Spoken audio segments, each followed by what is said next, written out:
So this week I'm exploring one of the most underestimated traits in organisations, which is curiosity. And yesterday I talked about some of the amazing benefits when you develop a culture of curiosity. So great benefits, but what about the barriers to curiosity?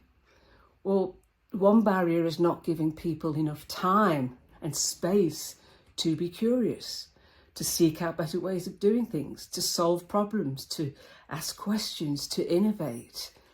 And that's a real problem if people don't have that time and space. A lack of reward or encouragement to be curious and to think outside the box, to think differently.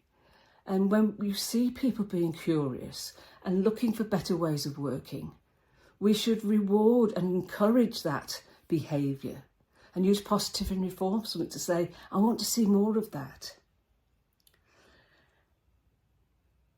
A culture that's resistant to change, when people are prepared to stand up and challenge the status quo and management say, no, that's just the way we've always done it and we'll carry on doing it that way.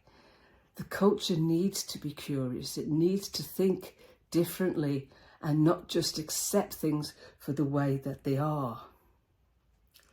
There could be a barrier, could be the lack of motivation to be curious about things due to burnout and change fatigue. And when we talked about the benefits yesterday, organisations can't afford not to have a curious culture. And we need leaders who model curiosity, who show that they're prepared to step outside their comfort zone and challenge the status quo. And when they do it, other people will follow suit.